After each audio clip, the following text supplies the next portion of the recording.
Hello, I'm Jamie. Hello, I'm Mark, and it's time for another episode of Through the Garden Gate.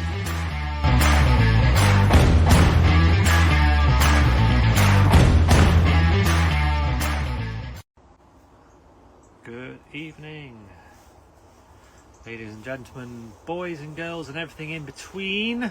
It's Tuesday night, it's 7:30. It's time for another episode of Through the Garden Gate. Episode, what is this? I've lost track. 96? 6. Oh, we're getting close to 100. Or 97? 97 or 96. 96 or 97, I can't remember. We're getting close to 100. Not far, a few more weeks. Oh. Where is he? I had a line ready to bang at you, but he's gone. He's gone to talk to the neighbour. I was going to say you need to rehearse a bit more because you don't know who's saying what line. we got tangled. You did. I can hear Dash talking to the neighbour as well. That's the number one reason why the dog barks usually, because of the neighbour. Is it? Yeah. Does he know him yet? He doesn't seem to want to get used to him. He's fine with him. He'll stroke it, like if he comes over and he'll have a fuss with him, but for some reason he's just a gobby little dog. Little dog syndrome. He definitely has got little dog syndrome. Ash! Shush! You hurt my ear rolls. Will it? Your ear holes with him straight into your ears. Yeah, no. What have you been up to then? Let's talk about us before George comes back. Let me talk about George. Been up to all sorts of work. We've been... what have we been doing at work? Gravelling mostly. Oh, the path around the pond. So the path around the pond's finished being gravelled today. The butterfly walk, which is like a butterfly and bee Mediterranean style border, has all been gravelled to hopefully reduce the maintenance. Yeah. And then the ha-ha bed, which again is a hot perennial bed, has all been gravelled as well to hopefully reduce the maintenance, and it looks beautiful. So that bed should be not the bed. The path is there now. I guess it's not the same height as the deck was. It's probably higher. Is it? Yeah, because they left the original concrete posts from the deck in, and then they put crushed tarmac until the level was above where the posts were. Yeah. And then they put the blocks along the edge of it on top of that, and then more hardcore, and then the gravel on top. So Hi, Jamie. Hello, George. Higher. We've got a noisy dog. I'm just talking to Dave, that's all. We know. Anyway. George is gone. I don't know why you don't put George's on there. Because we know it's you. Oh, yeah. Venus flytraps attract insects. By the way, we've bought one to eat all the flies up. Venus flytraps attract insects by emitting sweet-smelling scent that when the insect lands on the trap, the sensitivity has detects them, and then they trap them and snap shut. So basically, you're the fly and I'm the fly trap. So it's like, oh, that's nice. That smells nice. Let's land on it, and then it basically goes. And then it basically goes like this then. Bang. Jump. Guess what I bought at the weekend? It's worked out handy so far. George, you never listen to me anymore. Are you bored of me now? No. But guess what I bought at the weekend? What? A Venus flytrap. That's funny. Venus flytrap. I bought One of one. them. So we've bought one and Jamie's bought one. Yeah, And I bought some last year. I bought a Venus flytrap, the big long trumpet ones, Pitcher plant. Yeah, pitcher plant, and the other one which is just like that, but with drops of sticky stuff on them. I don't know what it's called. Yeah, And I've had. none of them did really well. The pitcher plant's still alive, but not brilliant. But I saw Obviously, these ones at the garden centre the other day, and they were all the carnivorous plants are sitting in water. They're supposed to be wet. Yeah, I didn't know that, and that's why do you think no, ours died then? yeah, Jamie, it's been a tough. We've broke up. Me and Mum have broke up from school, but you're still at work until the weekend. So Yeah. will you be off on my birthday? Of course, I'll be off on your birthday. Oh yeah. I'll take the day off. Yeah, it's been a tough couple of weeks because obviously Mel died on Friday. Obviously. Yeah, that's sad, wasn't it? Yeah. Well, she had to go really because she was in pain. Yeah. No. Behind us there, me and my dad's mum. My dad's mum. Yeah, your mum. Yeah, me. No, your mum. Me and your mum were back there, and we were picking some flowers. You and Mummy came down Saturday, and I was like, I predicted that she had died. I was like, Halpel died. And yeah. Oh dear. Not good, was it? I kind of predicted it though. Yep. That's because I'm big brain. Big brain. Right, you need to go do your physio. Bye. See you next week. I might do it. See you, George. Go do your physio. Be a good boy. Bye. Bye. See you later. Bye. Funny Can you kid. remember the first few times he came on? He was. Yeah, barely said He it. was. Now he's just like, Yeah. I know. Now he don't shut up, and he don't listen. And don't. He's on his own agenda. He is. Yeah. I'm He going to is. tell you what I'm going to tell you. Mm. I tell you what's been working well for me. My Go on. snakes. Oh, really? Yeah. What have you got them on? Strawberries, mate. I can't put them on the raspberries because the raspberries are just two massive, big, bushy things, and I can't balance them on there or anything. But the strawberries, and I purposely didn't pick them, and I left them and left them and left them, and there must have been 30 strawberries sitting there, and they weren't touched. Well, they do seem to work. I've got one on my blueberries at the moment because my blueberries are almost ripe. I don't want them eaten. And then Yeah, I've no got way. on my blackberries as well because they're starting to ripen. Yeah, so that's a. Who was that? Oh, it was Georgina. Georgina said about that. Get some rubber snakes and put them near anything you don't want birds to eat, and it seems to work. It does. Touch wood. Which is pretty incredible, really. A nice chemical-free deterrent, really, isn't it? I'll tell you what, they don't deter. You might not have Chickens. seen my story. Bloody chickens. It's not Oh, dogs eating your vegetables, it's the chickens. God, I was gutted the other day. Well, I was in there at the weekend and I was pruning, so I had my back, the door was open, I had my back to it, and the radio was on, and I turned around and went, oh, God, look at that. And, you just laugh it off. But they had flown up onto the half door and flown in. They must have because the door was shut, Ugh.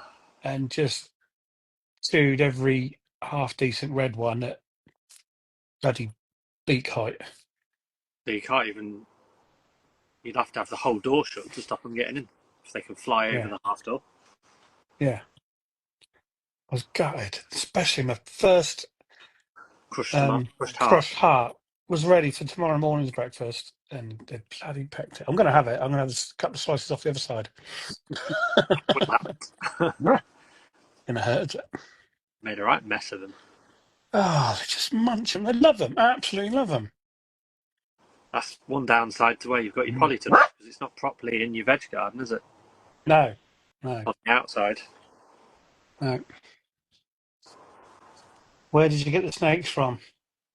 Amazon. I've Amazon, little seen rubber them, ones. Mine are a bit different than yours. toy shops do them as well. You can buy them individually at toy shops. Mine are different. Mine look a bit. Yours are a bit funny colours, aren't they? Bright colours. Yeah. Mine look actually like the browns and greens like of a proper snake. native snake. Yeah. Mm. Yeah.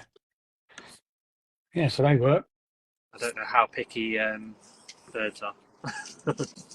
Whether it Obviously not matters that or they. picky if your colourful ones are working. Yeah, that's true. Yeah, yeah, and Debs has done it as well, so they Is work for she? Debs. Oh, Yeah, good. Definitely good. Well, I told you about that villa I used to go to in Spain, didn't I? yeah. They used to put them around the pool to stop the seagulls landing, and it worked. They never had any seagulls because it used to poo all the way round and round and round the pool. Thousands of them. They just as soon as they put the snakes there, that's it. No more. Incredible. Mm. Yeah. Really works. Just have to move them every now and again, otherwise they get used to it and start attacking it. I think it's dead. Yeah, or not real. Yeah, that was they can think like that. Don't matter. Right, you shut up, Dash, now. And your barking session. Yeah. He was telling you it was his birthday yesterday. Yeah, saw that. We've had a bit of rain anyway, Mark. Oh my god, it hadn't stopped raining. So much rain. Filled all the water butts up. Oh no, we ain't had that much. Oh yeah, I have. I've literally like installed 2 water butts and they're both full. Oh wow, Absolute deluges. it ain't been that bad. It's been nice because it's been steady, not like a. That's what I was worried about. It's just going to flood everywhere, but it ain't been too bad. Is the veg garden stood up to the deluge?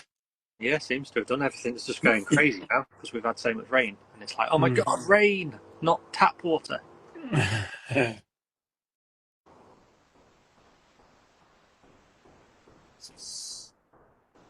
No, no tornadoes, Christine. No, Although there's been some in Yorkshire, hasn't there? I saw one. it's been a bit windy though, isn't it? Not been too bad, eh?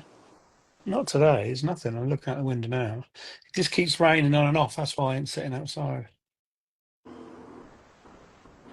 It's got a signal outside, out in the allotment. I'd sit out there, but I don't think it's very good. Hi, Joe.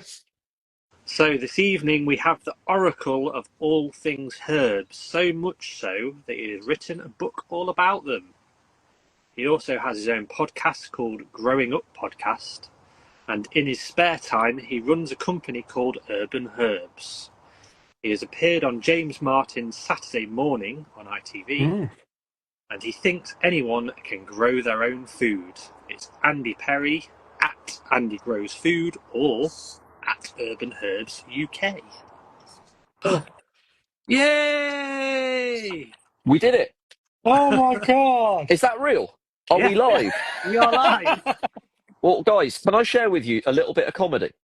Go Yeah, on then. go. Because about 60 seconds ago, something a little bit alarming happened. And that was, can you see the irrigation behind me? Yeah. Yeah.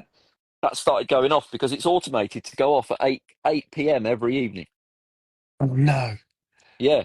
And you were So, in there. yeah, well, what it is, you hear the warning sound. You hear the rush of sound.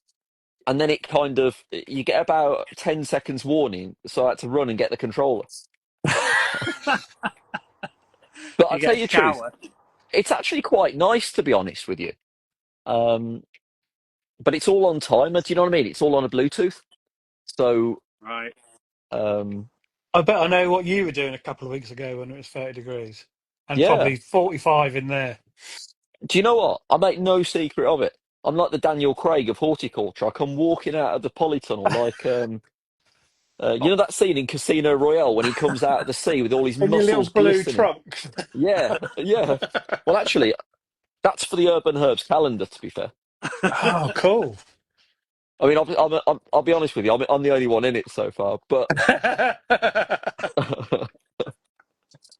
Oh, anyway, Andy, you're there. Fantastic. It's worked. What the You hell got was there that about? eventually. no idea. We haven't had problems like that for a long, long, long time. Well, it's all good. It's all Good. good. How are you? Knackered. Yeah, Working hard. yeah, yeah. It's been a long. You know what? We were having a conversation, myself and Kate, about an hour ago about work-life balance or lack of. Mm. Uh, but the truth is that like at this time of year, it's almost like and Kate sort of read the riot act to me because she was like, at the end of the day, if you choose to do this job, then you kind of have to just go with it, Yeah. and you kind of have to like live the seasons a bit like a farmer. Yeah. Um, so I started at 4:30 this morning, Wow. um, and there's always a danger, to be honest, that you kind of just start earlier and earlier and earlier because you're not getting the jobs done from the day before. Yeah. Yeah. And something I've got to learn really is that sometimes you've just got to kind of walk away. You never finish. You just decide to put down the hose or the secateurs or whatever. Do you know what I mean? Yeah. Well, I suppose that's the thing. You will never get finished because it's constant. So you have to give yourself a stop point, haven't you? You've got to do it. Yeah, you do. And me and Kate were saying this morning, it's good to remind ourselves that we do have a choice. We do have a choice. We choose to do this job, and I've been doing this job for a very long time now. Right. You know, so 16 years. Yeah, 16 years I've been doing this, and there are Wow. times that you kind of think I'm not entirely sure why, but it's very, very hard to explain. Because when you get to sort of like, well, okay, like now, for example, I don't know whether you guys can hear because the noise cancelling is really good, but Mm. the sound of the rain on the polytunnel, it's like it just doesn't get old. It's No, something that no. something I fell in love with about 16 years ago. Um, and uh, this tunnel, the guys actually came and constructed it properly.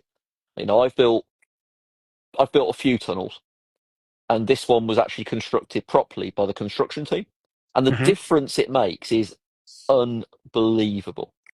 In that the tension on this tunnel, it's tight like a drum. So when you get the rain like this, it is just so good. Um, but yeah, I'm very glad to be sitting down talking to you guys rather than uh, doing whatever. Well, shall we see how many steps I've done today? Oh, it's going to be a lot. It's been a heavy day today, to be fair. Okay, so 18,000 steps. That's not bad, is it? Wow. I mean, I'll struggle That's to do it. I'll struggle to do any more now because it's going to be too dark by the time I finish. But And you've sat down yeah, and I've yeah. sat. Yeah, do you know what? Sitting down is very, very nice. Standing up is the issue. once you're down, yeah. So that's 18,000 steps in and amongst polytunnels. Yeah, yeah. Um, so so basically, my day was split between the tunnels that we've got here, Hmm. some of the glasshouse space that we're now using as well, and then the warehouse where we send the plants out. Yeah. So, I mean, let me tell you, the warehouse that we use, it's great for a game of indoor cricket. Wow. It's a big old space now. Um, so increasingly, like my job's changed a lot because once upon a time it was just secateurs and a hose pipe. Do you know what I mean? Yeah. And now it's everything. It's increasingly forklifts and um, negotiating with DPD lorries. So you think that's because it is getting a bit more of a, I don't know what to call it, but more of a business, and is that taking a bit of the shine off it? It's a really good question. The answer is no, for me personally, because the I've always had for the last 16 years I've said something, when I have these chats, Mm. and that is that I love the plants that you can see kind of behind me here. I love them, but I love the people that grow them even more, Hmm. and I love people's reaction. to the plants. So probably, so there's one literally right next to me here. So that is like, that's creeping red time. Now, the other day on the potting machine, we potted up genuinely, I think about 7 or 8 thousand pots of creeping red thyme in the space of a day. And Wow. I would get bored of it. I love watching the plants get potted. I love the aroma of them, but I would get bored of 7,000 pots of creeping red thyme. What Well, I I think don't anyone get would, bored, yeah. well, I don't know, there's some strange souls out there that would very much enjoy it, I think. But uh, Mhm. I would never get bored of people's reaction to it. Mhm. So I mean, I suppose in a way it's quite selfish because, like when we send out like a busy day and we're sending out somewhere in the region of 1,000 orders or something. And can you imagine how many like messages we get back Oh, yeah. from people saying like, maybe like for the first time, saying like, oh, I've just opened my box and it's amazing. And oh my God, pineapple sage smells like pineapple. And it's when I literally read their message that it kind of comes back to me. Does that make sense? Mm, I just, definitely. I suppose getting lots of messages like that and repeat messages, you get to, you kind of, you can't know 1,000 people, but remind yourself of the last time they bought it. It must trigger something in your head. yeah, no, it does. And I think it just reminds me, it grounds me. Mm, Um, I suppose the other thing that grounds me a little bit is that the girls that we've got packing the orders at the start of this year, not one of them was a gardener.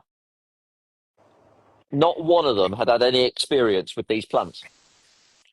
wow. But when we kind of lay the plants out ready for a busy day of packing, a couple of weeks ago, we put ginger rosemary out. And I was on the other side of the warehouse and I could hear them laughing and like shouting to each other, saying about the ginger rosemary. And that's the excitement that happens. It really Mm, is genuine. Um, it's really lovely because the our dispatch team, they've got like a little tradition, and that is that if there's a space in the box, they try to add something extra to the customer's order, whether it's a plant or whether it's a pack of seeds or something. yeah. And they genuinely do put a lot of effort, like a disproportionate amount of effort, into deciding what to put into that box. Brilliant. And the only reason that they do that is because they get how exciting the plants are. Mm, And there's genuinely conversations happening with them saying, I genuinely can't wait to see the look or imagine the look on that person's face when they open the box and they get like an extra, I don't know, strawberry mint or something. Yeah. So that excitement is real. mm, Um, yeah, and every time when I see their reaction, it makes me kind of experience it all over again. Yeah. tell you Wow. what's kind of not shocked me, but well, I'm obviously wrong. I thought you'd only be going about 3 or 4 years, Yeah, and I and then think you've that's just a said 16. yeah. So what I want you to do is I want you to imagine a world before Instagram. Yeah. I want you to imagine a world um, before social media gardening, Mm, because to give you an idea, I graduated from university in 2010. I started the university course in 2009, a master's course. I was studying the history of religion because that was going to be the way that I made money in the world. That was going to be my wow. yeah, that was going to be my path to fame. And I didn't realise that you couldn't borrow the money to do the tuition fees for that. Uh, So I came up with a cunning plan. And that cunning plan was I built a polytunnel in my mum and dad's back garden. I worked out how many plug plants I'd have to pot up and sell at local farmers market to pay for the tuition fees. Um, and that's what I did because it was easy to work around with my studies. And I finished the course. I enjoyed it for what it's worth. I wrote the dissertation sitting in the polytunnel, Mm. and then by this point, I was going out with Kate. It was early stages in our relationship, really, and I kind of said to her, like, what do I do? Do I jack it in? Do I get a proper job? And she said, "Oh, just give it one more year." Because the truth is we were loving it, like going to farmers markets, going to food festivals, and it was purely selfish, really, because the business was very different to what it is. It was literally just markets, just food festivals, a bit of an overgrown side hustle, really. Mm. And each year we just kept going. But to give you an idea, and this is the cool thing, I mean, I was joking saying imagine a world before social media, but I created the Facebook page for my business Mhm. before Marks and Spencer's had a business page on Facebook. Mhm. Because you've got to remember that back in 2007, it was only university email addresses that were allowed to create an account on Facebook. I didn't know So, that. so it was Oxford and Cambridge in the UK. They didn't let me in there. So Leicester was the third, I believe. And that's where I was. So I was probably among the first people to get a Facebook account in the UK. And while I was doing that course back in 2009, I had the crazy idea of like creating a page just to talk about these unusual herb plants. Mm. But everything changed. And I mean it. It was just seismic, like 2018, 2019, because like the Instagram kind of gardening community happened. Mm. I mean, I'm not going to lie. I think for a long time, me and Kate, we were a little bit kind of like outliers in that we were a sort of, back then we were a young couple. Um, but we were in an industry that was, aging, and we were very much like, the outliers, I think. Mm. And The then young guns. 2018, yeah, well, 2018, 2019, um, accounts like She Grows Veg, Lucy, Mhm. um, went big, and suddenly I was seeing on social media like people who are actually like shouting about these unusual varieties, Yeah. and it kind of gave me that kind of like nudge to try and build a community around it, which was just as well because uh, obviously 2020 happened, Yeah. um, and it's a story that I've told so many times, but I'll tell it again because it's true. That we by this point we were doing so many food festivals, we were doing so many like big events. So events where we'd be paying like 3, 4, 5, 6,000 pounds for the weekend or a week or whatever, Wow. and you have to pay your deposits up front.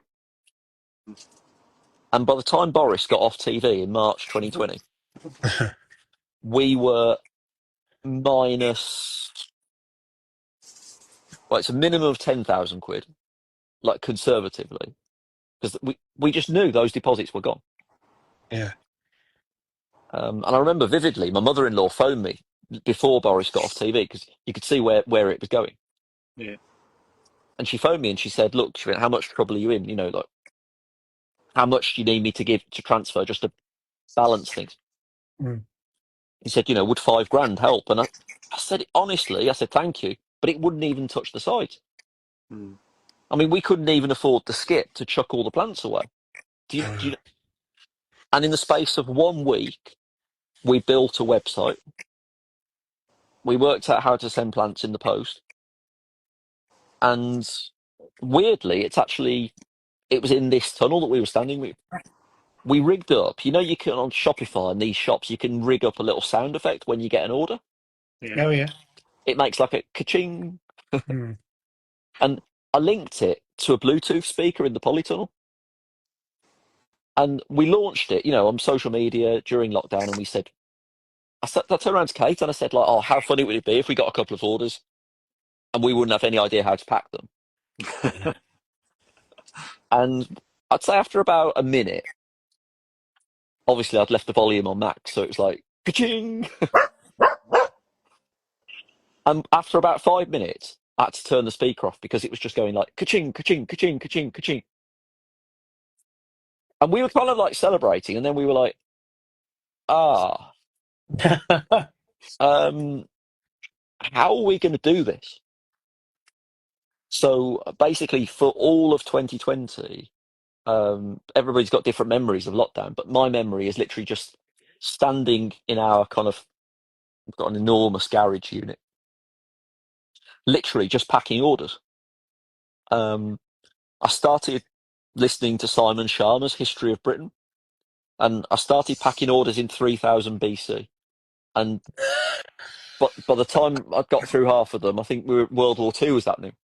So, it, and it was ridiculous because literally we would have to start packing orders at 3 a.m.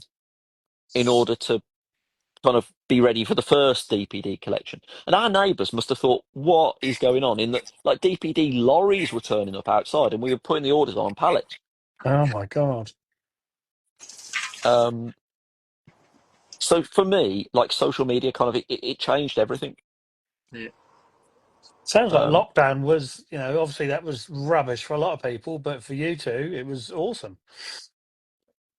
yeah, I mean, it's a bit of a blur to be honest, because like for us, Mm. it just like it was, the whole thing about work clever, what work smart. Yeah. Well, we didn't work smart. We definitely didn't work smart. I can tell you that Work because smart, not hard, or something. yeah, I mean, we worked hard. We didn't work smart, um, and it was insane. It was actually insane. But the cool thing about it that will never leave me is that people were placing orders, and that you can add like a note into an order. Yeah. And because I was packing every single order like myself, I was getting to put a note in there saying like, dear Sam, sorry we can't be there for your 21st birthday. Here are your plans. Yeah. And it was an enormous privilege to be able to do that, to be honest, Yeah. because at a time when people couldn't travel, we were getting to send plants all over the UK. Mm. And I don't know, to this day, I still think that's a bit of a privilege, really. It didn't feel like a privilege at 4 a.m. in the dark in that garage, but No. no. But it's because the people who have bought those obviously want to cook with them, but want to grow them as well, want to see them grow, so they're gardeners as well as, Yeah. and And gardeners love it. When we see plants grow, it's just the best thing in the world. yeah. And it's strange because there is, from a purely business point of view, there is a tension within our business, and that tension, and it's always been the case because, our customers are gardeners, but they're also foodies. Yeah. Yeah. Because back when we were doing markets and food festivals and stuff like that, you saw it. I saw it with my own eyes that when you were doing kind of like more flower show type thing, our average customer was a bit older, experienced gardener type. Mm. And then you go to these food festivals and people walking past, and it was kind of like younger couples, like 30 years old, kind of going, bloody hell, that smells like black currant. How cool is that? Yeah. How do you grow it? Yeah. Right? And it was a completely different clientele. I mean, completely different. Um, so, I suppose the tension within our business to this day is that, when we work, uh, the guy who works for us doing a lot of the marketing, like, he comes from outside the industry. And by the way, that's something that I am really, really passionate about. I think it's really important to get people from outside of the industry, Yeah. get people without that kind of like learn knowledge, assume knowledge. He will regularly say to me, so what's your typical customer? I'm a little bit confused. You know, he says, is it a kind of a 70-year-old woman? Is that the sort of like the stereotype? You know, is it a 70-year-old woman or is it a 30-year-old guy? Yeah. Because the two are quite different groups when it comes to advertising in terms of the messaging. But the truth is, and again, I saw it with my own eyes at these food festivals, at these farmers markets. You saw it because herbs are a gateway plant, you know, and yeah, yeah, they make it accessible to people. You know, one of my favourite stories is, you know, during lockdown, we got an order. We received an order at kind of like 3 a.m. It's quite a large order. The guy had ordered pretty much three of everything we stock, and we got an email maybe like 4 or 5 days later, and the guy basically said, he said, you know, this isn't a complaint, but he said, I placed this order. I'm not disputing it, but he said I placed the order when I was blind drunk.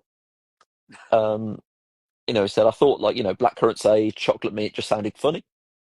And he said, I'll be honest, he said, I wasn't entirely sure they were plants. He said, I thought possibly they were tea blends or anyway, he said, I did it. I ordered it. And he said, no, I'm not complaining. He said, how do I grow them? And that guy still orders from us. And he's proper, you know, he's living in a studio apartment in London Wow. and he's rigged up all the hydroponics and stuff. But that's my point. That guy had got no experience. He doesn't have a garden. He's not sort of, you know, your typical kind of like RHS kind of, you know, RHS gardener. Yeah. But once you kind of start to experiment with these plants, you kind of can't go back. And it's cool because, you know, we're lucky enough to have good like relationships with quite a few chefs. And when they start working with these plants, it's like you feed off their energy. Because chefs, their brains work differently to us mere mortals. Um, and it'll never cease to amaze me that you can't guess which plants the chefs will get excited by. Yeah. Last year it was olive herb. Yeah. This year, weirdly, probably lemon verbena or Vietnamese coriander. But then I think these things go in trends. Yeah. And I think, you know, chefs are very much like any other people that, you know, they see their colleagues doing something and they want to try and, you know, One up. yeah, exactly that. Mm. Exactly that. Because chefs are like anybody else. They want that selling point. And, well, look behind me. That's a selling point. Point of difference. Yeah. Um, Talking about chefs, tell us about James Martin. I think he's brilliant. I watch him all the time, always have done, right the way back from when he was on Can't Cook, Won't Cook. People might not remember that, but I've watched cooking programs forever. Yeah. How was it he, going on to see him?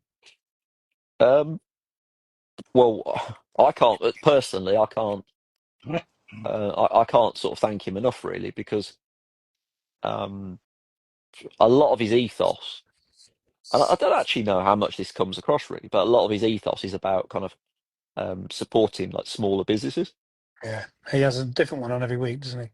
Um, but that support goes kind of beyond just that appearance that you saw. Yeah. You know, I can't say too much really, like, but that support goes, you know, a long way, like in terms of, um, you know, just maintaining that contact, maintaining that kind of relationship, um, picking his brains actually, because like we're lucky enough that we've worked with him at the Good Food Show recently, and the last Hmm. couple of years we've worked with him at the Good Food Show, and it's quite interesting actually. Anybody that knows James Martin will know that he's not what you'd call shy in giving his opinion. um, and also, you know, he's good fun to work with because he's quite unpredictable. Yeah. So, case in point, we're at the Good Food Show. I had a chat with him and some of the chefs, like in the morning, about some upcoming projects. And then his producer sends me a text message while the show is open. So, yeah. First, it's coming up to my bedtime. His producer sends me a text message. Now, just picture the scene. We've got quite a big stand at the Good Food Show. It's our only retail event of the year, really. Yeah. So we've got the three ladies who are selling, constantly. So they've got Yeah. their almost like little till set up. There's another couple of people who are just constantly restocking. So 5 people on stand, and we're already busy. We've got queues. I get a text message from the producer, and he says, "Oh, I'm really sorry. I didn't know he was going to do that." And I'm thinking, what? And at that point, 2,000 people poured out of the super theatre, and they went straight for our stand, and they were like, "We want lemon verbena. We want lemon verbena." Oh my gosh. And we genuinely got mobbed. And the best bit is that Kate was actually working back here. She wasn't there. And I phoned her and said, "Look, James has just done a huge shout out for us, and he's done a thing with lemon verbena. We need more plants." Quick. And she said, "But you've got the van." Uh-huh. So I said, "Forget it, just get an Uber." So what she actually did was she actually got an Uber to the NEC. And she just like stacked it full of lemon verbena plants. And she got billed by Uber because there was a bit of soil everywhere. And Uh-huh. so we've actually we've done a screenshot of the message from Uber saying that you've got a penalty charge. Brilliant. And we've printed it out. We're gonna frame it. That's a claim to fame and a half. Brilliant. It really is. I mean, apparently Kate did offer the driver a few plants, but he wasn't having it. At least his taxi would have smelt nice. Do you know what? It just smelled amazing.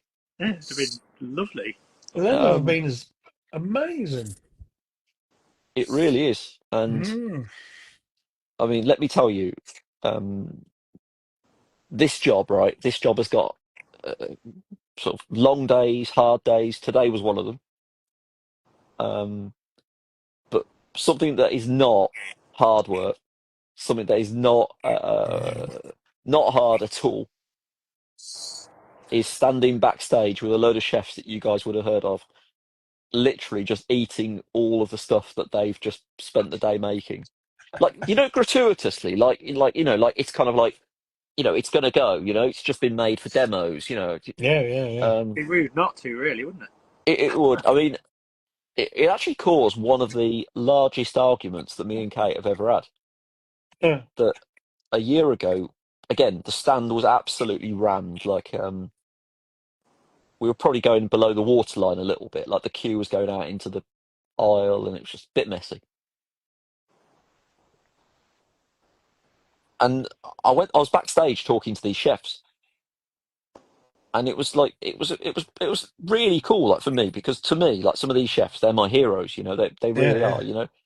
And Kate was texting me saying, "Where are you? I need you back here. We are really busy."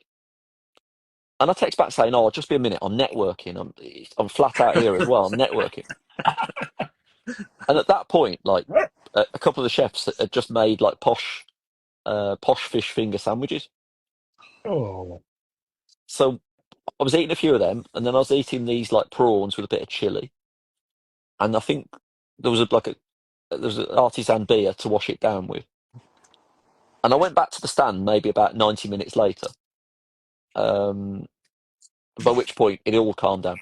And Kate said, honestly, she went, "We were flat out there, like we could have done with your help there." And I said, honestly, I was networking. And then somebody posted a picture of me eating fish finger sandwiches as an Instagram story. Busted. And that story just happened to come up on her phone in the van as we were driving home. Oh dear. Yeah, Yeah. it was bad timing, but it was worth it because those fish fingers sandwiches were nice, I bet they're amazing. Oh and they were God, you very. can't beat a fish finger sandwich. Do you know what? They were very well received Yeah, because there's a long gap between breakfast and dinner at that show. I can tell you. yeah. It's busy. That's where obviously me and Mark came and saw you this year, and it's always so busy. Just rammed, isn't it? yeah, and I think it's safe to say that next year we're sort of probably planning a little bit more mischief, really, Oh, because um, it's interesting because when we first started, like that show was it was about paying our mortgage, you know, yeah, and now it's like not. But it's a chance like for us to meet people hmm, and to actually like have face-to-face encounters with people. Um, Also gauge people's reactions Yeah. because online it's hard to tell, what people's reactions to stuff is, and yeah, it's always interesting because there are certain plants, for example, that will sell in person but not online, and they'll yeah, sell online but not in person. Yeah. Um, I suppose it just goes to show that when you actually can't have that tactile interaction with something, it does change your perception of it. definitely. But yeah, we are planning some mischief next year, really, because um, the sales aspect is kind of less important, really. Hmm. So we're thinking of a giant Herbie Wheel of Fortune. Ooh. Oh, So, I don't know, give it a spin and people win a plant or something, or yeah, good. maybe it kind of a booby prize. They get squirted with a watering can or something. Uh, Perfect. I can see Kelly operating that now. Yes, well, it's funny because you read my mind. I she'll have think the there's she'll have the yeah, squirt gun, won't she? there's really only one person who's going to be spinning that wheel, and I think we all know who it's going to be. Um, but I was so grateful you know to Kelly and um, Claire Peg's plot. She literally those two girls that they gave us like just so much, Yeah. and it is kind of like a family atmosphere, to be honest. In that we all there's like a group of people that come together like to help at the show. Hmm. Um, One of the things that I'd really like to do actually next year is I'd love to get the girls who pack the orders, get them working at the show as well. Oh yeah, I bet they love it. Well, it's interesting because like for those girls, like for the regular ones who do it, of the six of them, 4 out of 6 English isn't their first language, Hmm. Wow. and I mean, don't get me wrong, they speak better English than me, but uh, but I think maybe confidence is like a bit of an issue, Hmm. and it really shouldn't be, and I think they should take a bit of credit for all the work they do, and I think they'd enjoy meeting the people that they actually like send the plants to, Yeah. Mm. and they generate a lot of joy in what they do actually.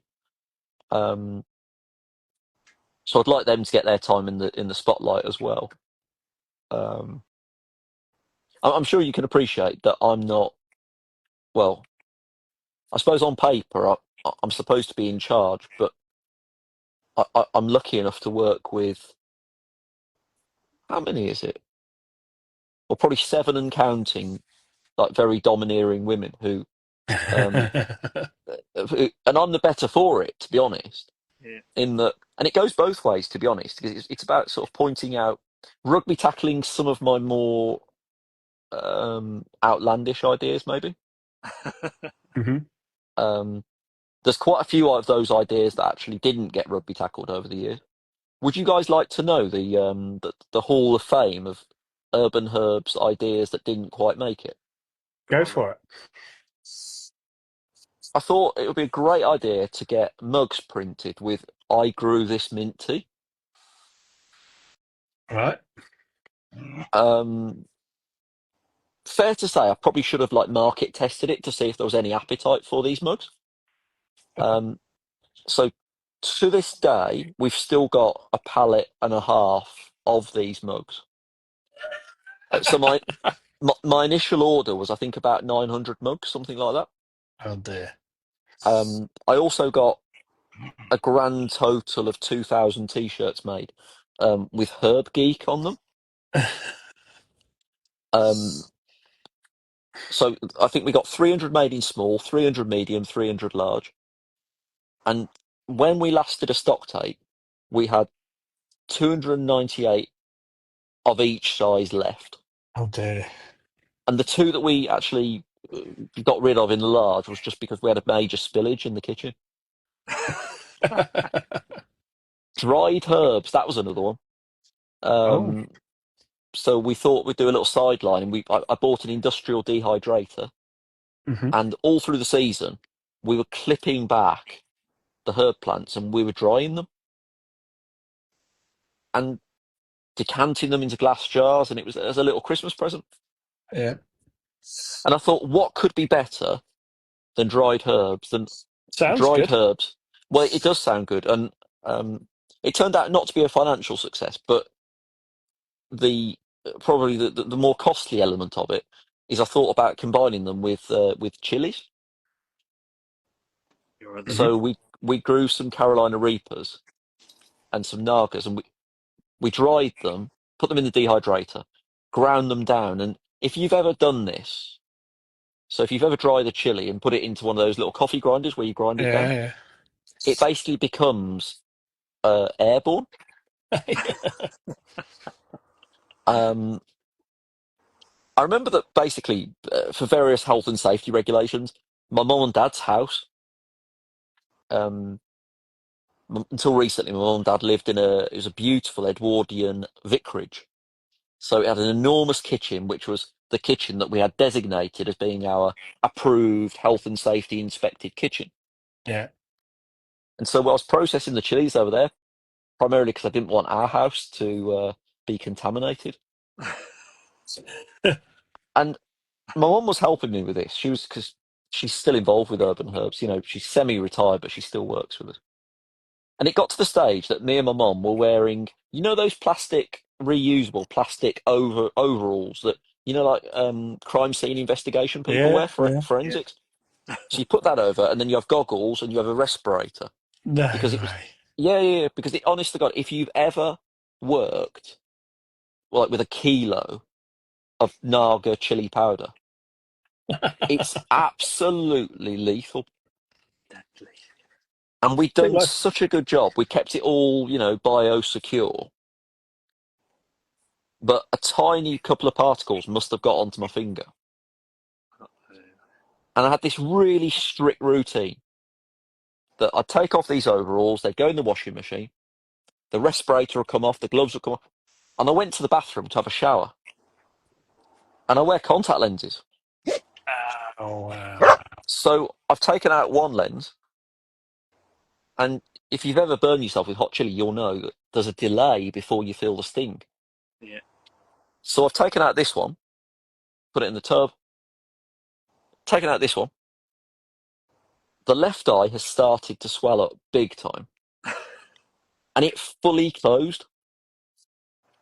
And so I knew what was going to happen, and I was like, "What do I do?" Because I know the other one's going to go. So I was by this point, I'd lost. Obviously, I'd taken all my clothes off prior to going in the shower. So I was crawling round looking for the shower to try and Try and pour wash it water in out. my eyes. Yeah. Um. So I don't miss doing that. I don't miss doing that at all. I mean, don't get me wrong. I am still growing chilies, and that's just I've kind of commandeered the corner of one of our tunnels, um, which is our sort of like weapons development Hmm. center. So we've got reapers, um, lemon drop chilies, Scotch Hmm. bonnets, Nagas, Trinidad scorpion. Who knows? Maybe I'll make Kate a nice little spicy chili sauce for a Christmas present. I'm sure she'll love that. Well, you mentioned about the fact in your lovely in the build up you gave that where you said lots of nice things about me. Um, and the checks in the post that you mentioned about me and Kate hosting a podcast. Yeah. Mm. And safe to say, one of the highlights of that is the fact that, and this, by the way, sounds ridiculous, but it actually affords me and Kate the opportunity to sit down and talk to each other. It's like your Uh, only time. Yeah. yeah. No, seriously. And one of these chats recently, Kate almost agreed to eat some Scotch bonnet jam live on a podcast. Sounds good. Mm. Well, I mean, I love it. I love the chilies. But I mean, one of the things, in all seriousness, one of the things that we love about hosting that podcast is the fact that um, anyone who's listened to it, it will become very apparent, after most episodes, is that Kate, again, she comes into this from a non-industry background, Mm-hmm. Mm. a non-horticulture background. And I think that, to me, is like the selling point of it, that it kind of goes back to when I was writing the book, I would write a chapter, I'd give it to her to proofread, and I'd see her pulling a face, and I'm like, what? It's good, right? And she's like, Andy, this is supposed to be the beginner's guide to growing herbs. Uh, You know, what is a biennial? And I explained, and she said, well, we'll say that. uh, Don't just throw this terminology around there, And uh, during the early discussions that I had with the publisher, the commissioning editor that I worked with, who was an amazing woman, actually, we wrote down on a piece of paper, like a couple of things, but the main two words we wrote down was accessibility versus authority. And it's finding that balance that's absolutely key. Mm-hmm. mm. And to be honest, I think it's absolutely key to everything that I do here, because it's very, very easy to make the mistake of almost like trying to boost your own like authority Mm-hmm. by using these terminology and using long words and using industry. Oh. Anybody can do that, but you've got to balance it against that sort of accessibility. You've got to, you know, I think all three of us know that like growing things is like one of the really special things in life. Actually, it really is something that it has a magical ability to take you away from whatever's going on in your life at that moment. Yeah, Um, definitely. and for me, it's all about like conveying that to people. And if I have to almost like diminish like my sense of authority to do that, like by telling silly stories about rubbing chili powder into my eyes, then I think that's part of the story. That's part of Mm. that's part of the communication method. Yeah. Um, yeah, it's interesting, isn't it? Mm. Very, very. Let's have a chat about some of your stock at the moment. What have you got, which is a bit unusual and a bit special? Well, the problem is it's all kind of disappearing a little bit too quickly at the minute. Um, and I'm actually not joking. It's bizarre. Um, do you know something? Our best seller of the year, and this, by the way, I cannot explain it. In fact, I'm going to throw the question back to you guys, and I'm going to ask you, why do you think this particular variety is our best seller? Garland. Bearing in mind, we've got all these unusual plants. We've got hot and spicy oregano, which it's oregano with a spicy kick. It's gorgeous. It's the one I use the most. Great on a pizza. Rumor has it. Rumor has it. We're gonna have a pizza party at the end of the year with all of our staff. Actually, um, the only thing is a few of our staff actually are a bit prone to combining vodka and pizza, so we may have to make sure it doesn't turn into the end of season debacle. Um, so hot and spicy oregano, polar plant, olive herb, um, chocolate mint, all these special plants. So I'll tell you that olive herb, in terms of the total units sold this year, olive herb is in second place. Love Okay. it. Absolutely love it. Um, polar plant is in third place. But the plant that's in first has sold 4 times the amount of Wow. olive herb. So the gap between first and second is literally 4 times. Well, And that is creeping red thyme. I was going to say, is it time? Creeping I red thought it thyme. was going to be a time. I was But going to go lemon thyme then, rather than just the ordinary one. why creeping red? Yeah, that's weird. You know, like I Every, mean, don't get everybody knows time, don't they? Everybody knows time. So that's in their head. But the creeping bit is, yeah, that sounds amazing. I can just picture it, over a big pot. I don't know. I I don't mean, know. the picture on the website of creep it's a really beautiful picture of it in flower, and I think that Hmm. helps. Also, I think when people purchase it, it's rare that they're purchasing just one because they'll do a display. Yeah. Uh, second yawn. um, in fact, one of our customers has done a genuine like grand design style build project, Yeah. and she's done a thyme lawn at the front of her house, and she's Oh, mixed creeping red thyme with a beautiful variety called thyme snowdrift, which has white flowers. yeah. Hmm. And the she sent us a picture of it actually, as it's developed, and it is absolutely stunning. I bet it's covered in bees and all sorts. Oh, that's Oh yeah, yeah, yeah. fantastic. And I mean, do you know, genuinely, Mark, that's one of the best parts of my job. Yeah, That when I Mm. come out here, like this morning, when I would show you, but we've literally we've sent all of the batches that have got flowers on them. Um, so as I speak, all those plants are making their way across the UK. But this morning, the plants when I came out here about 5 o'clock ish, it was covered in bees. Yeah. And so much so that it's almost a bit hazardous, yeah. sort of Try not to get picking up. stung. Yeah, yeah, yeah, picking up the. But do you know what? We're actually it's quite a team environment here. I think the bees understand what they don't bite the hand that feeds them. Yeah, Yeah. Yeah. Um, and in fact, I'm absolutely amazed that while we're talking, I haven't been disturbed by another member of the team because this polytunnel is full of frogs, they really. absolutely full of frogs. And this is again one of the things that I'm really passionate about. That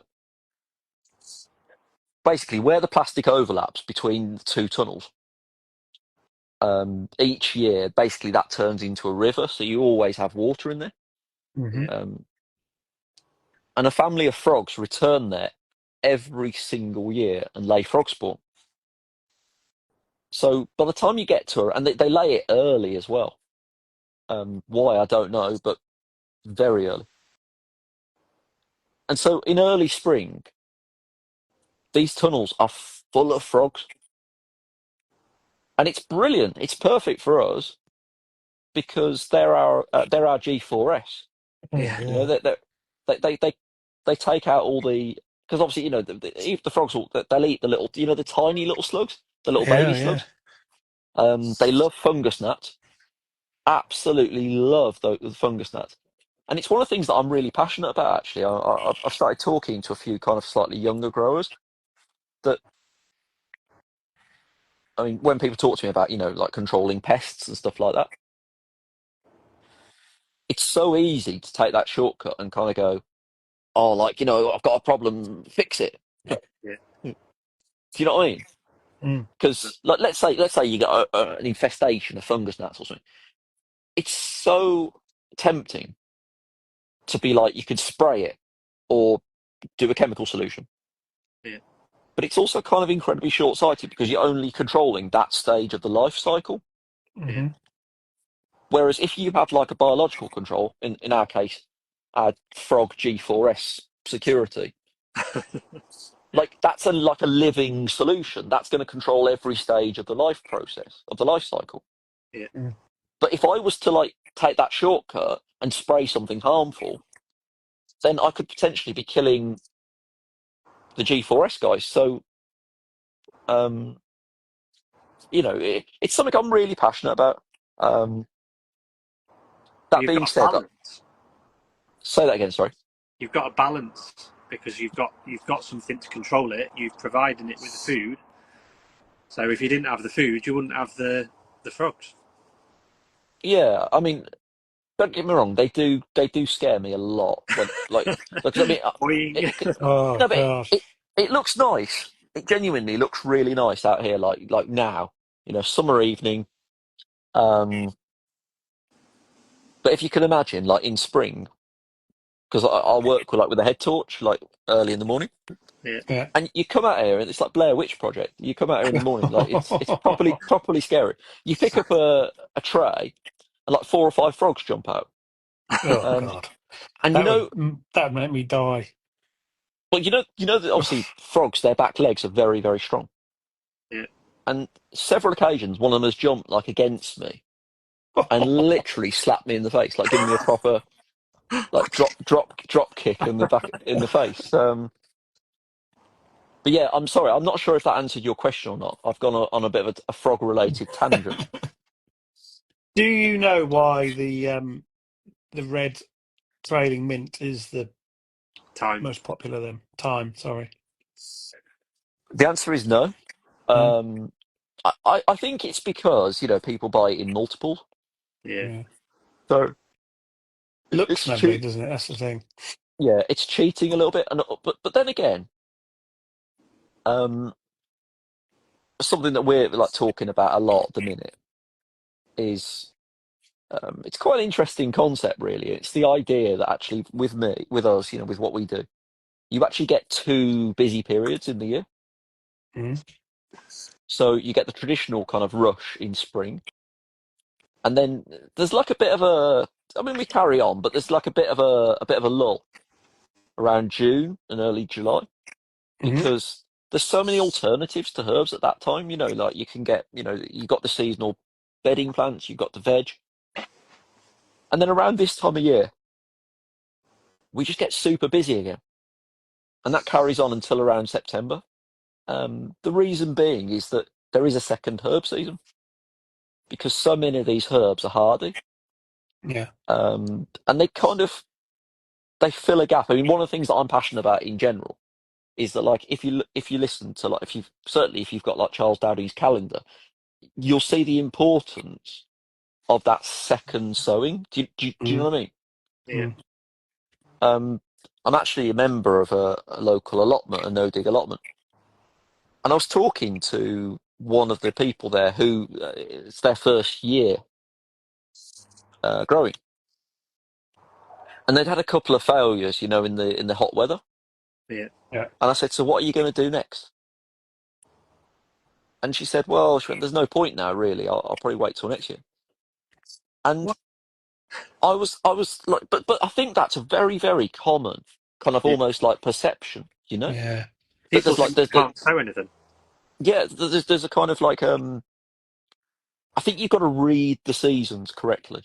Yeah. Mm, And it's funny because my gran, she grew up on a farm, and she was adamant about this. That she was saying, that even October is a good growing month. It's nothing wrong with October. That just because you know what's going to happen next, you view it completely differently. Yeah. It's almost like the winding down when actually it's the same mm, as spring. Exactly. And I mean, temperature wise, October can be comparable to May. Yeah. mm, Um, if you look at it, it's almost like a mirror image, isn't it? mm. And I mean, a few years ago, um, I did a very ill thought out experiment, a rush of blood to the head, one of my other little sort of ideas, where I basically I dug up our front garden to prove that you could save money by growing food. So it was a Mm. very geeky exercise Remember that? where, yeah, I mean, it caused a little bit of a backlash because I've made a discovery, and that discovery is that when you're talking about gardening and growing things, talking about money is quite taboo. Yeah. It's interesting. There's a very like knee-jerk reaction, and it's a very. I'd love to write a book about it actually, but there's a very like impulsive reaction Yeah. Hmm. that people will say, it's a nice hobby, but you can't save money. And actually, it's the same with me, in my work. That so many times, I'll say to people what I do for a job, and people will say like, "Oh, that's really good. That's really good." It's not all about money, is it? And a couple of years ago, like we were coming back from a very nice holiday in the Caribbean, and someone said to me, did somebody buy you that as a present? No way. Yeah, and I said, well, no, no, no. And that's my whole thing. That I think actually, like, there's huge opportunities in horticulture at the minute, Yeah. and people that do incredible things in horticulture. I think it, it should be rewarded. Like there's people that are doing seriously cool stuff, and I think it's right that they're rewarded for it. But yeah, so I talked about money, and I costed it out, and there's a very very geeky spreadsheet where I sort of compared basically every harvest to like a bag of supermarket salad, approximated it, wrote it down. Um, and it's very important to say that actually, there was a bit of cost, not massive costs that went into it, but it's the front garden of our house, Yeah. and I wanted it to look nice as well. Hmm. Because loads of people commenting saying like, why don't you plant, like a supermarket shopping trolley or like in a bin bag, a dustbin bag or Oh. something? And I was like, well, yes, it would be free, but also on a more serious point, it's got to look good if Yeah. I'm going to say to people, no, you can do this in your house. Yeah. Because it's that whole thing of do as I say, not as I do, Yeah. like that most people would be watching that going like, if it looked genuinely awful, people would be like, well, I would. yeah, like, it's that thing, isn't it? Of click like on Instagram and kind of go, Yeah. well done, and well done, Andy. But in all seriousness, my mates are coming around, and like I cannot have that in my front garden. Yeah. So I did spend a bit of money on it, but I didn't actually break even on that front garden growing project until July, I think. So in other words, all my savings happened after July Yeah. Yeah. When you because I start was to get still, harvest. yeah, so I was still cropping. Yeah, it was all like quick turnaround stuff. So, it was basically just salad, just absolute quick turnaround stuff. And that's the key. Yeah. And don't get me wrong, um, if you are growing like as a hobby, yeah, one of the sort of, the criticisms, I suppose, was people commenting saying, it's a bit misleading because people say, how can you say you're saving money? You can buy a whole stack of potatoes from Aldi, for Yeah. 3 or 4 quid. But Yeah. But and I agree, like, yeah, you can. But my argument is, well, don't grow potatoes then. Yeah. Like, grow expensive things in small quantities. Yeah. Best example is French tarragon. French tarragon is a herb that can transform any meal. Mm. The flavour is just amazing. If you can find it in the supermarket, it's actually quite expensive to buy. Yeah. And yet, let's not overcomplicate it. If you buy a pot of herbs for like 3 quid, if you use that twice, you're probably breaking even. If you use it 4 times, you've just got your money back. Hmm. So grow expensive things in small quantities. There you go. I should put that on a mug, shouldn't I'd buy it. It's not. It's not just I? that, though, is it? That's one. It's a main thing for me about growing my own vegetables is knowing that there's no chemicals on them. Mhm. And no food That's miles. Yeah. That's the main thing is knowing there's no chemicals. Yeah, and I mean that I suppose as well is another segue because I'm adamant that about this cost saving element. But I was comparing my prices to like a budget supermarket. Hmm. But in reality, I should have been comparing it to an organic farm shop. Yeah. Exactly. Because it's high end Um, quality. and it's real. I mean, to give you an idea, for years and years, I thought I was allergic to strawberries. Um, when I ate strawberries, um, I'd get like a reaction where I'd literally the world would just start spinning. Wow. And we used to do a farmers market at the local hospital. I was talking to this consultant, and they were saying apparently this is quite a common thing, that apparently it's not necessarily a reaction to the strawberries, but to the spray. There's a commonly used spray that's used in their production. Yeah. And so I grow strawberries at home. I can eat them. I don't get that same reaction. Oh my God. Doesn't that make you think a little bit? Oh, definitely. But then again, you say, about it's a huge, advantage in a way, like not using chemicals, and I think it is, but it's also a huge responsibility, isn't it? Because like you are then the custodian of the food that you're eating. Mm. Um, it's cool because very often, and you've got to imagine, we get a lot of messages from customers and prospective customers. Very often, um, yeah, people talk about, wanting to buy organic food and stuff. And I always think that when you grow your own, the responsibilities, it's like it's over to you. Do you know what I mean? Actually, you are the person that decides what you use. You set your own accreditation standards. And Mm. I think that's really cool. It's a huge responsibility though as well. Um, it's a very empowering message. Yeah. Um, it, Definitely. it, it's funny because Kate always says, on our podcast, I always I get warning glances from Kate when I get onto this subject. But for me, it's quite a counterculture message that, Hmm. like for example, the reason I dug up the front garden to prove the food growing aspect was because there was a food shortage, of vegetables, and I think it was largely due to the war in Ukraine, but there was some droughts in Spain, and in the local budget supermarket where we were shopping, there was actually rationing. They were rationing people. They were saying you can only buy one courgette per person, or and it kind of made me think, that where I live, it's a very down to earth area. It's people on like hard working people on low incomes, and you're having to make these choices, about what you buy, Yeah. and very often it's the fresh fruit and veg, isn't it, that gets put back because it Yeah. doesn't keep. Of course it is. Yeah. Yeah. So it's a very empowering message.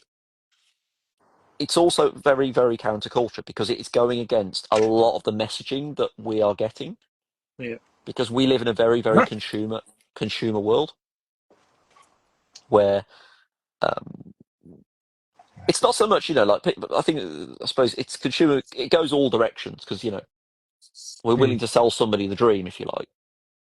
Yeah. But equally, I see it quite a bit. I think there are probably forces out there that really don't want us to be growing too much of our own food.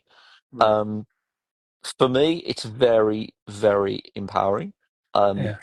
Kate actually my wife set up a non-profit over the last couple of years, going into inner city primary schools, teaching food growing.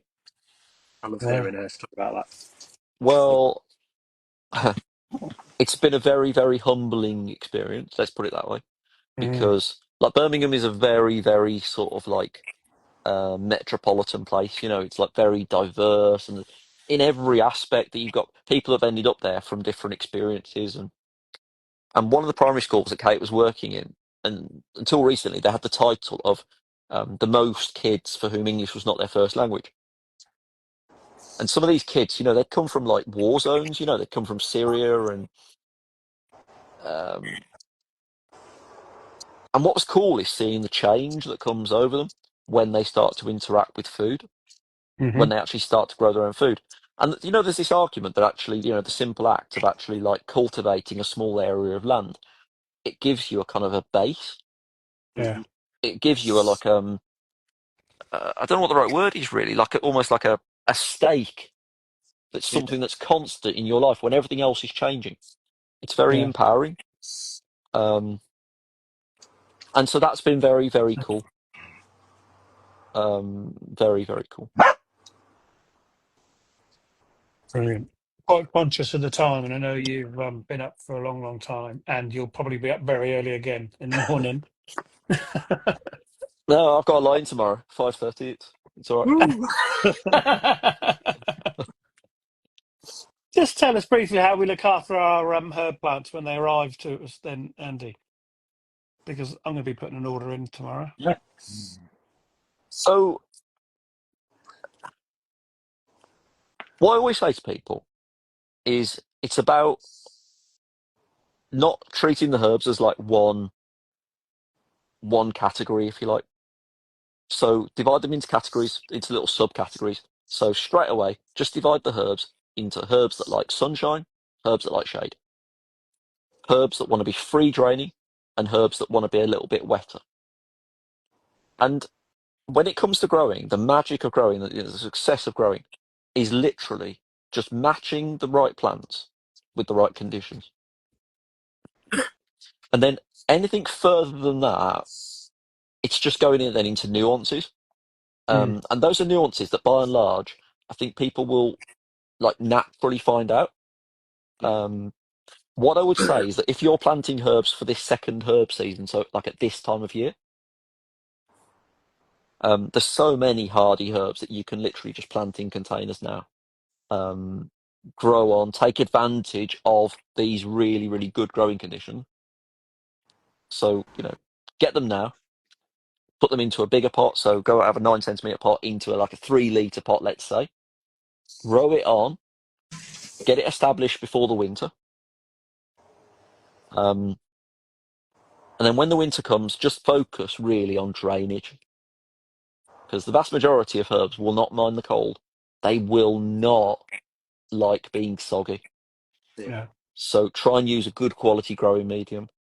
Work a little bit of grit into it. Obviously, make sure that the pot drains. The other thing, the final thing I'd say is when you're combining the herbs together, if you're putting a few herbs in the same pot, Mhm. consider when you're planting them. So if you're planting 9 centimeter herb plants in let's say a 30 centimeter diameter pot, you could do or a hanging basket, you could do a really nice display. In the spring, I would only put, say, 3 pots per hanging basket. If you're listening to this kind of like probably from early August, mid-August onwards, I'd only put, actually, I'd put 4, Yeah. Yeah. just because the growth rate is going to Slow slow, down. Mm. and you want it to look nice and full by the time winter arrives. So it's Hmm. just about understanding those different growing rates. Although nature makes fools of us, Yeah. you know. All the time. We know this like on a big scale, like literally, like we will close our shop for the end of the season, like sort of like mid-September, and as soon as we close, we do always do about 2 weeks really intense potting, so like potting everything to overwinter. Yeah. But last year the weather was so nice in September and October that the plants kind of like they grew so quickly that they were kind of going over by the time that November arrived, and so we had Mm. to pot it all up into 1 litres. Um, so nature makes fools of us. Yeah. Well, I don't know whether you've seen my Sampha that I got from you at the Good Food Show, Yeah, but I I love the think I've reel you got did. I've got that down to a T. It's absolutely exploding. It's brilliant. Yeah, I love the video that you did. It was really cool. Looked like you were There's making a actually, meal, sprinkling salt on top of it. Well, I the, was I was doing the whole teaspoon, and I thought, oh God. So in the end, I just sprinkle it every time. I sprinkle it over, and I flood it. I flood the pot every time yeah, because Sanford gets flooded twice a day. So in my head, if yeah. it gets flooded in the salt marshes twice a day, it won't get. It loves being flooded in the pot. Well, there's one of our customers. He's a dedicated grower. Let's put it that way. He, he's rigged up a bathtub, and he's put hoses into the bathtub, and he's got it on a timer. So twice a day, he pumps salt water through the Yeah. bathtub, and believe it or not, and you're going to think I'm joking, he's got it synced up with the local tides. Why not? Brilliant. Guys, I'm yawning again. I'm going to have to go to bed. Yeah, no problem. Let's just Mark's got a quick lightning round for you, and then Go on. we'll let you go if that's all right. It certainly is. Okay, number one, favourite band or artist? Joint, Jay-Z and Oasis. Nice. Wow. That'd make quite a good crossover. It would, wouldn't it? An album together. Next one, in the summertime, are you a cuppa in the morning sun or a cold drink, relaxing in the evening, watching the sun go down? I'm always in bed by the time the sun goes down. So Cuppa in the morning. cuppa in the morning. Next one, flowers or edibles? Edibles. Every time. Beach or forest? Oh, beach. Good choice. In a text message, what's your go-to emoji? Can't stay on here. You'll have our minds making up ideas. Yeah. Next one. If you could only have one snack for the rest of your life, what would it be?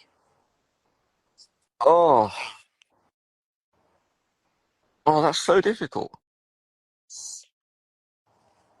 Uh, Tangfastic Haribos. Oh, nice. Oh, yeah. Tangy. Finish the Oh, sentence. My perfect day would be empty. empty. Yeah, Nothing a to do. world of possibilities, you know? Yeah. No responsibilities. Nothing to water. Well, I'll find something. Today's favourite plant. Today's favourite plant. Yeah. Oh, difficult. Ginger rosemary.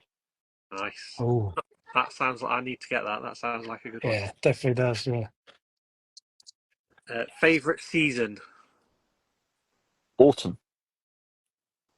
means relax. Now, do you know what it Mhm. is? It's just I've got an autumnal mindset. You know, it's food. Yeah, It's all about food for me, and I love how the plants look in autumn. yeah. I love the food growing space in autumn. Mhm. Um, and the possibility of burying my head in the sand for 2 weeks.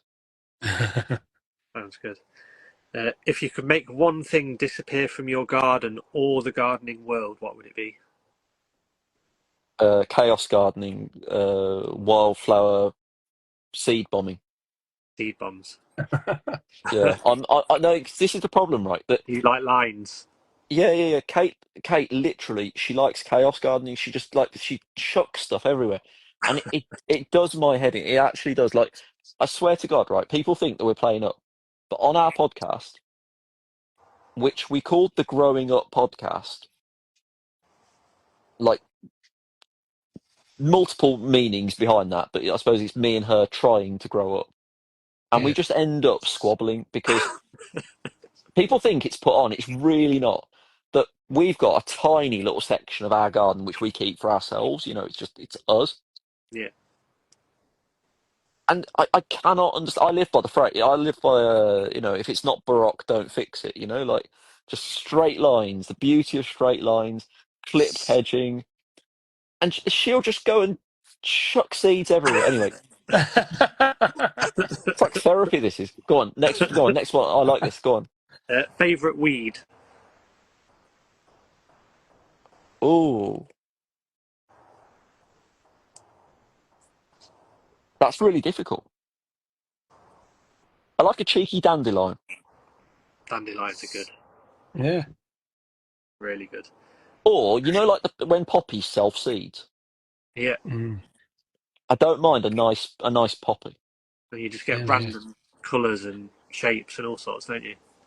Yeah. Go on, actually let's go with poppy. Poppy. Next one. Garden visit or plant shopping trip? Uh, Plant shopping trip. Nice. This one's a good one for you. Favourite garden scent?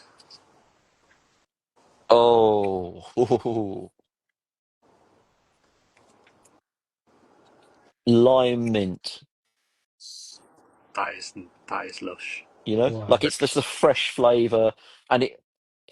Do you guys? I assume you guys know this 'cause it's something I just take for granted. But you know, like when the herbs like are are hard grown, so they've grown more slowly during the winter, Yeah, and the Hmm. flavour is stronger because they've grown more slowly. yeah, So when I encounter like a lime mint in the spring, it's the strongest that it will ever smell, and that's the favourite aroma. Wow. nice. And the final one: what would you want your gardening legacy to be? Hmm. Oh, you finished on a good question there. Um, honestly, I would like a couple of people that wouldn't have gardened before to garden, and I would like people that don't feel like they belong within the gardening community to feel like they belong. Um, I worked for quite a few years doing some of the flower shows, Hmm.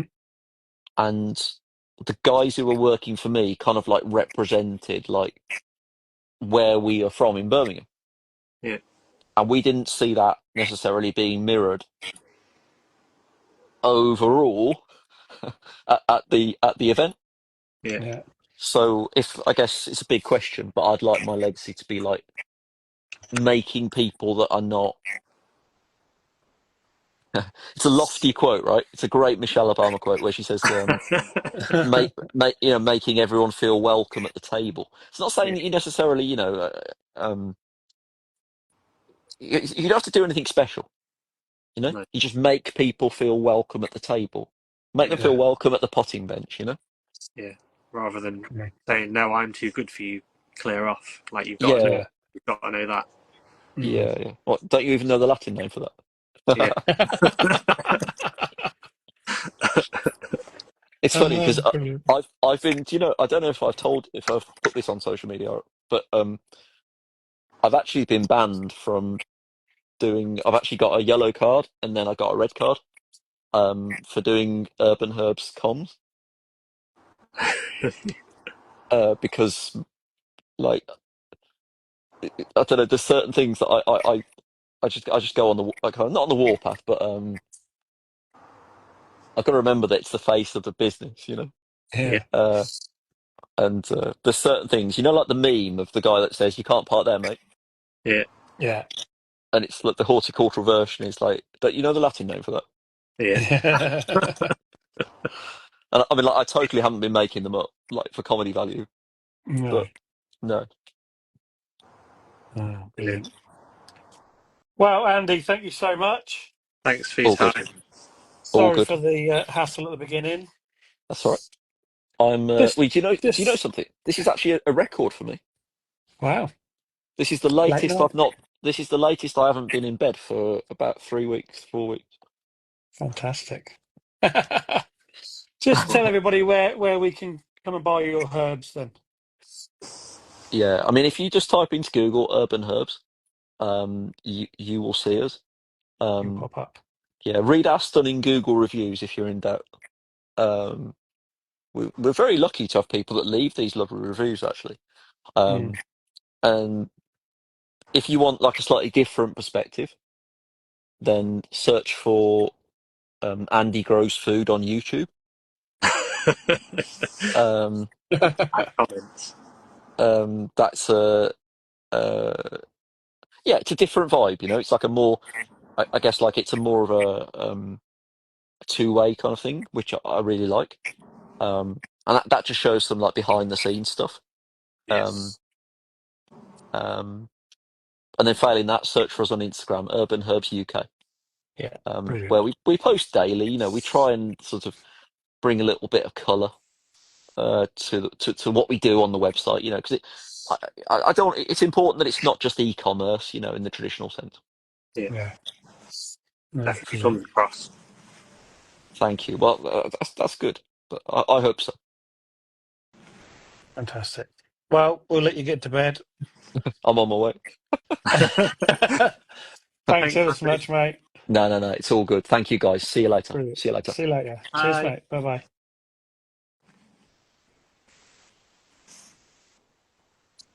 Gone. We got there eventually. Oh, what a bloody hassle that was. It's amazing. It just Sorry, suddenly, Joe. I did see your question in the question box, but I just didn't get around to asking him. I You don't have to get ask him on Instagram. you're in charge. Oh, hang on, there it is. Do you take cuttings of bay, please? I want to save a bit. Oh, how do you take cuttings of bay? You could probably do a softwood cutting now, Joe. Just the same as you would any other cuttings. A bit of new growth. This year's growth, just above or just below a leaf, and then shove it in some free draining soil, and it should take quite nicely. Mm. Take lots, and then you hopefully get some success. Because yeah, you want that Exactly. special free. Take 10 and you might get 4. Yeah. Mm. But yeah, give it a go. I'm Love sure that. It's good. yeah, he's brilliant.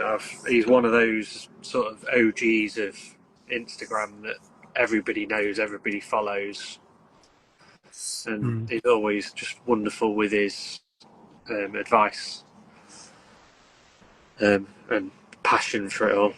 I'd love to see him not tired, because whenever I see him, he's knackered. He Working his just arse works off so constantly. hard. Yeah. But whenever I've seen him, it's been at BBC Gardeners World Live, and he's just knackered. He's dead on his feet, basically. Yeah. So it'd be nice to see him over the winter when he's a bit calmer and it's less stressful. And they've just got a massive range of so many herbs that you've never even thought of or heard of. Yeah, I mean, some of the herbs that I've discovered thanks to Urban Herbs is, like Vietnamese coriander. I'd not be without Vietnamese coriander now. That one that he just said then, ginger rosemary. I've never even sounds had it. good. And every year I have to have the barbecue rosemary because that's just epic. And the hot and spicy oregano is, you just don't grow normal oregano now because hot and spicy is a winner. Yeah. Right. 9:30. 9:30. You're going to have to try and save it I've got all. to save this. I ain't got a green background. I just have to go back to the old way. If you save it and do me as a whatever it's called, Collaborator, can you do it? I think I might be able to edit it to put in the normal background. All right. Okay. Don't forget to add Through the Garden Gate as a collaborator as well. Yeah. But then, Okay. I'll do a bit of a spiel as well. Right. Thank you, everybody. Sorry, a bit of a car crash earlier, but we got there eventually. Yeah, got there eventually, and it was a good chat. Brilliant. Podcast later in the week. Yeah, it's really good. Excellent. Thanks, Mark. Speak to you soon. See you later. See everybody. Bye. Bye.